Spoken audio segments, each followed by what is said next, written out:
I'm really, really, really stoked about this panel that we're about to have in this conversation because it's personal to me. How many of you consider yourself passionate?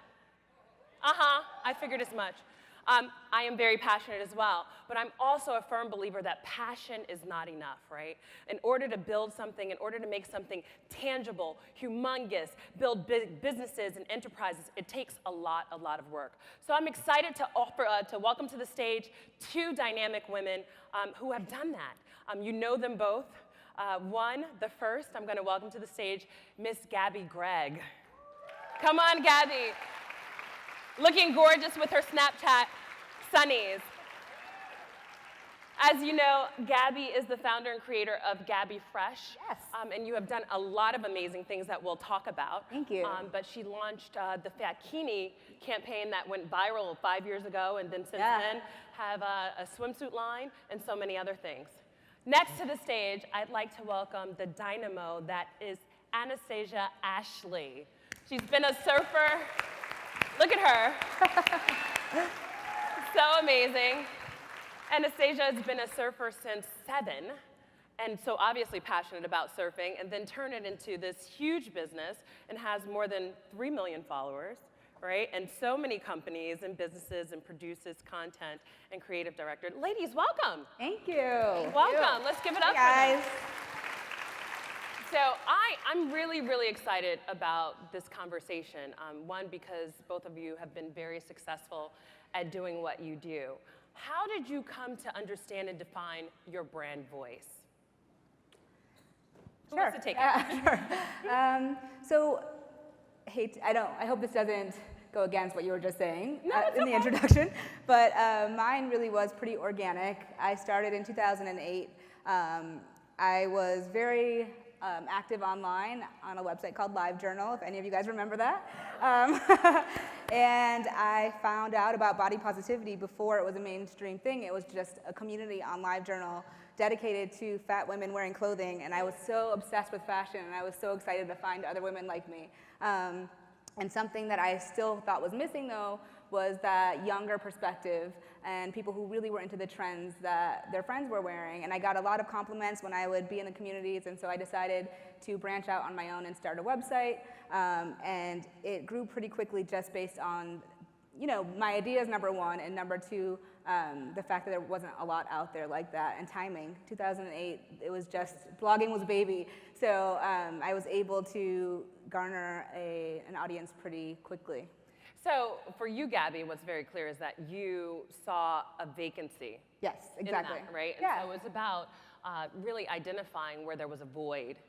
Exactly. And really planting yourself there and drawing on your interests. So you were very passionate about it, obviously. Definitely. I mean, I was just a young fat girl who couldn't find clothing and wanted to share the resources I did have with other people, wanted to connect and form communities, and share my struggles and my outfits at the same time, and also talk about body positivity, because at the time fashion was all about, there was not really any advice for plus size women, but if you did see plus size advice, it was about hiding yourself and about looking smaller. Wearing black, not wearing stripes, all of those old school rules. And I wanted to talk about embracing yourself, loving yourself, and wearing clothing to reflect that. I like that. We're going to come back to that. That's where, let's give her a round of applause. I think, and as a former fashion and beauty editor, you're absolutely right. That's what the industry was. I want to come back to that because you touched on something about disruption and disrupting is what you did. Anastasia, let's hear from you. How did you really come to identify your brand voice? I mean, you were obviously surfing, and that was something that you did professionally from a very, very young age. Yeah, so I started surfing when I was about 5 years old. And and when I first started surfing, you know, and it still very much is, it's a male-dominated sport. And I was one of the first females to actively want to compete, not only to be a great, female surfer, but I just wanted to be a good surfer. And really break down those barriers of what it meant to be a strong female athlete. And, you know, I think, you know, and like you said, loving the internet. I was on the internet when I was 7 years old, before social media. You know, I had a blog, and I always was, yes. Well, I was on there early, and it wasn't great, but I had to start somewhere. But, I always found it really interesting.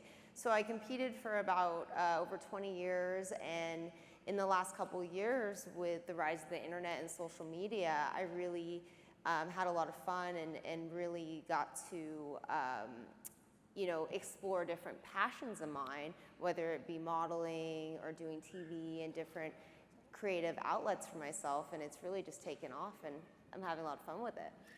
Well, and you should be. You've been on covers of magazines. Let's hear about some of the covers that you've been on. Yeah, I've been very blessed to be able to do a lot of media, and I think what's really, really amazing for me is growing up, I didn't have any great role models that were female athletes, and you've touched on something that's so important right now is body positivity, and for me being an athlete and having an athletic body, I've been able to cross over and do so many different modeling and different things like that, which is really cool that the industry is accepting all shapes, sizes, backgrounds, that you don't have to be a 5'10", 120-pound model to be beautiful.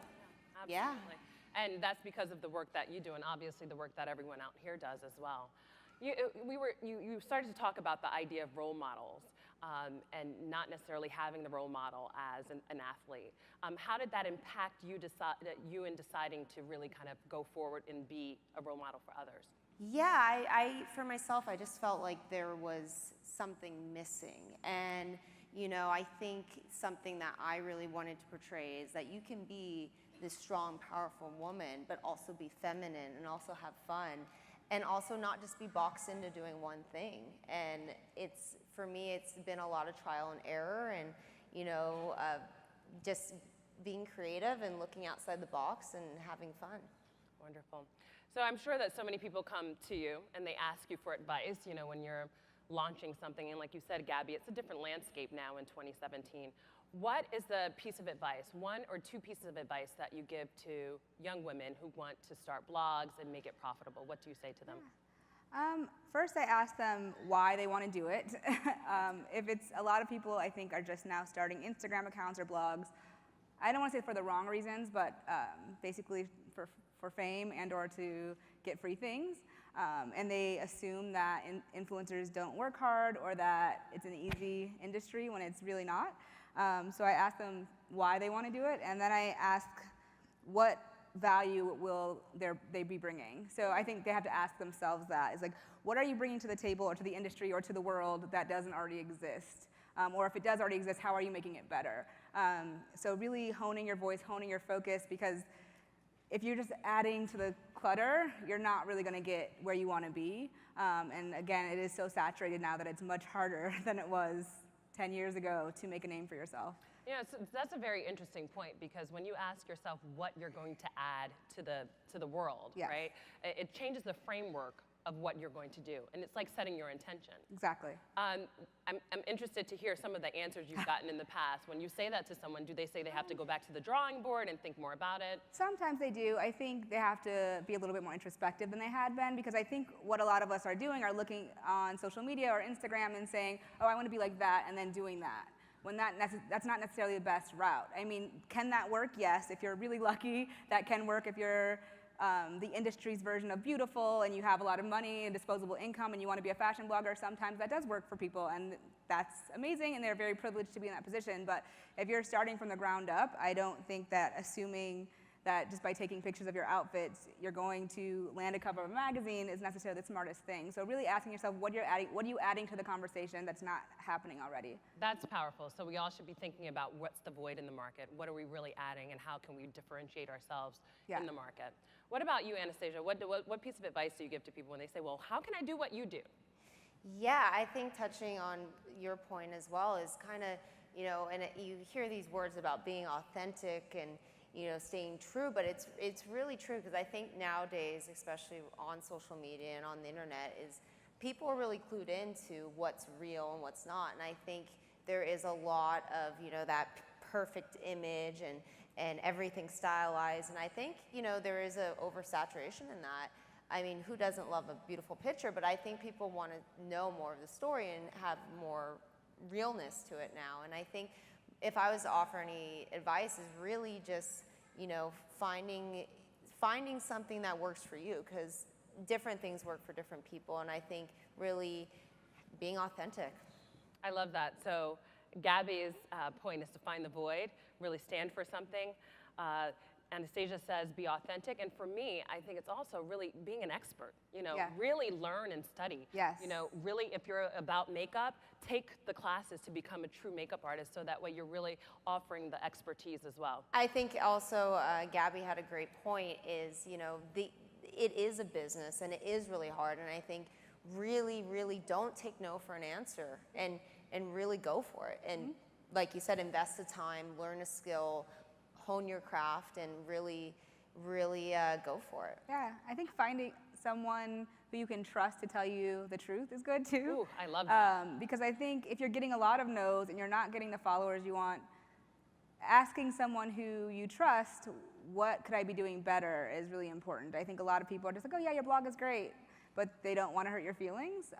And so I've been asked many, many times, how can I improve my blog? How can I be where you are? And I'll go to their blog and it's not where it needs to be to get that brand deal or whatever they're looking for. And so it could just be as easy as clearer pictures or better website design, but sometimes it's also lots of typos, or it's just like little things that people, I guess, don't realize that they're doing that come off as either unprofessional or not polished enough to be working with brands. So finding the right person to even say, tell me the truth, I want to hear your criticism to improve myself, I think that's a good tip too, because I so love many that. times people just kind of say, oh yeah, and then they pat you on the back and you're not getting anywhere and you don't know why. I love that. I want to give you a round of applause for that one, Gabi, because it's true.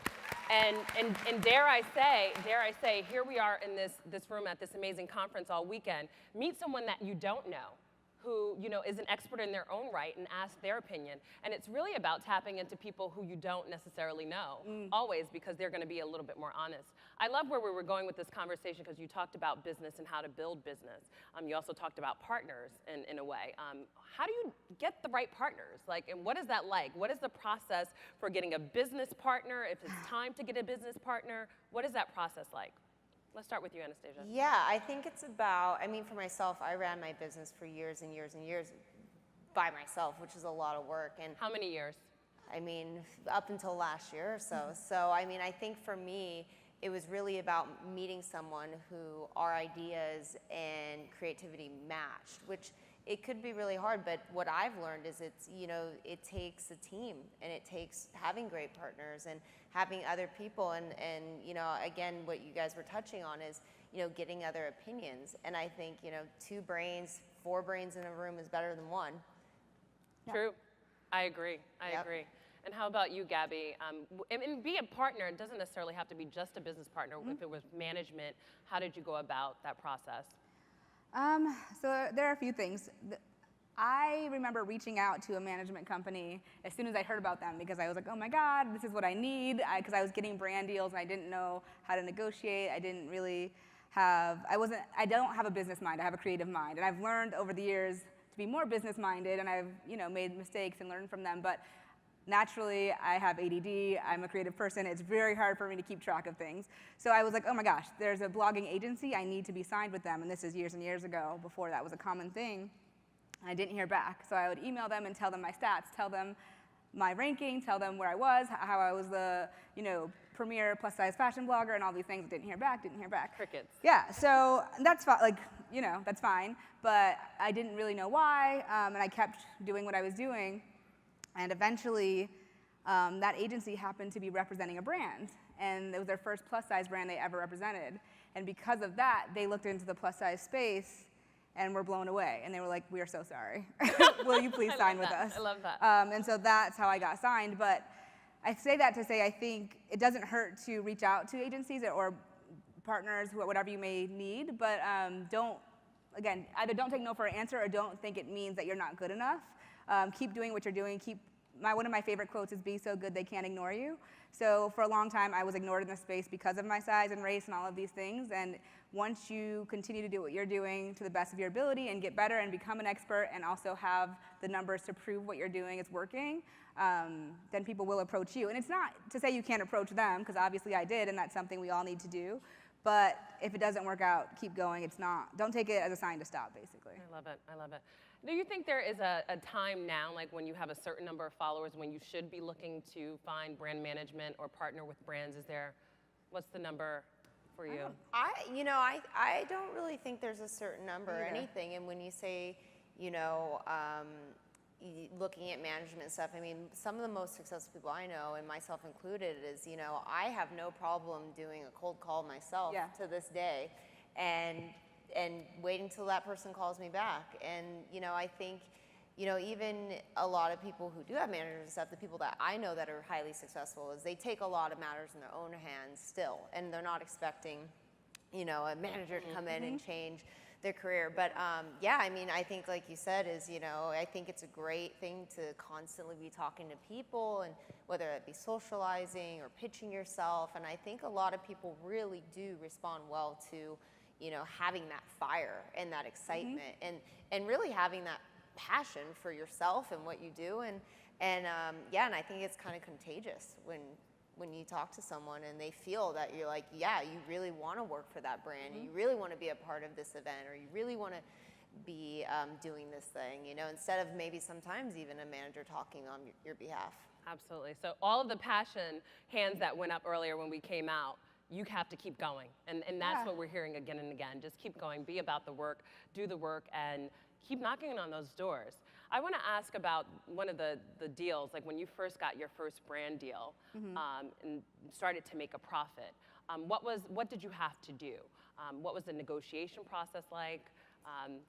Fulfilling it? I'm trying to remember my first one. What was your first brand deal? I don't remember.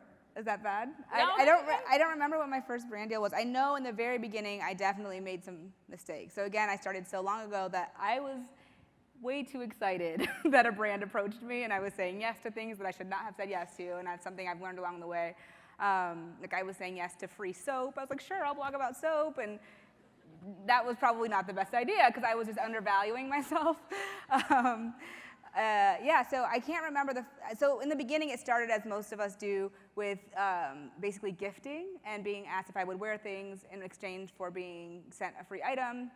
And I think there's nothing wrong with that, especially when you're just starting out. But after you have a loyal following, I think it does kind of devalue the rest of the industry to say yes to free items. If you believe that you should be paid, you should be paid. And so if someone on my level, no, I'm the biggest proponent for bloggers getting paid. And then I'll find, like, I met an influencer who has over 1 million followers. He was like, yeah, I'm doing this for free. And I was just like, because one, for her own sake, and she thought that being paid was selling out. She's like, I want to keep my integrity on my Instagram. And I was just like, yeah, but you're literally promoting a mattress that costs $600 and you have 1 million followers. Like, there's something wrong there. An imbalance. And so I understand where she's coming from. I actually used to feel the same way until I learned a little bit more about how to, take sponsored brand deals and still be able to keep my own voice and be honest about, my feelings about them, and also knowing when to say no. So saying no, again, to things not only that are undervaluing me, but also just things I don't feel comfortable promoting that I don't think I would That don't use. resonate with you and align. And I think brand alignment is really, really important. Exactly. Because you want to be aligned strategically with brands. How do you go about that process, Anastasia, aligning with brands strategically? Yeah, I mean, for me, I think the brand thing is so interesting because I'm like everyone in this room. If you think about how many brands you use on a day-to-day level, whether it be, like you mentioned, soap. Like, hey, I love Dial. Yeah. I use Dial, I work with them. Yeah, and whether it be conditioner, makeup, clothes, gym equipment, you name it. And but yeah, I mean, for me, so I use so many brands. I love brands. I love advertising, and I love especially social media advertising because I feel like TV is, on the out, and the internet is in. So the way I approach working with brands is I try to just convey my message with what they're trying to get across as well, without sacrificing myself being a bit of an Avon lady holding a bottle, and obviously, as you know, it's sometimes hard when you're working with agencies and they want you to do a certain thing. So I think it's really important when you do get these types of deals to really push what is true to yourself, authentic, and what is really going to resonate with the people who follow you, because that's the reason why you're getting these deals. And that's your responsibility ultimately, right? Yeah. Because at the end of the day, when you have your own brand identity, your own brand voice, the people that follow you and support you are the people that you have to be held accountable to. Yeah, and that's the reason that you're getting these deals, Yeah. you know? And so you can't make them mad saying, like, you just posted something last week that goes against what Exactly. you're doing now. So I think they're, you know, again, just being authentic and true, and really pushing for your own creativity on it. Wonderful. So I have one last question that I want you both to take. Okay. And that is, what's next for you? What's next? What do we have to look forward to? I mean, we know that there's a lot of plotting and planning happening, and brand building Yeah. and expansion and growth as entrepreneurs.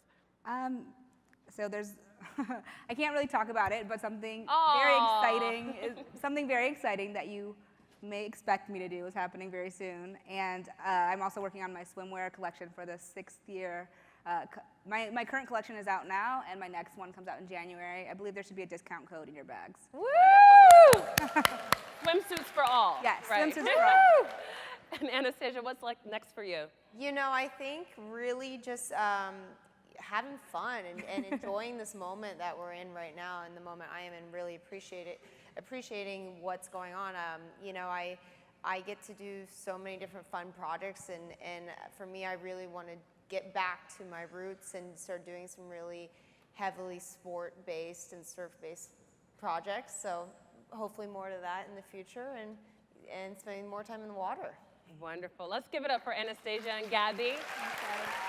We're wishing you all. The claps still go. I like that. I like that. Keep them coming. We're wishing all a wonderful rest of the weekend here at BlogHer. I'm Tai Beauchamp. I think I saw that my social was misstated here. It's Tai Beau, T-A-I-B-E-A-U. Thank you so much. Enjoy BlogHer. Thank you.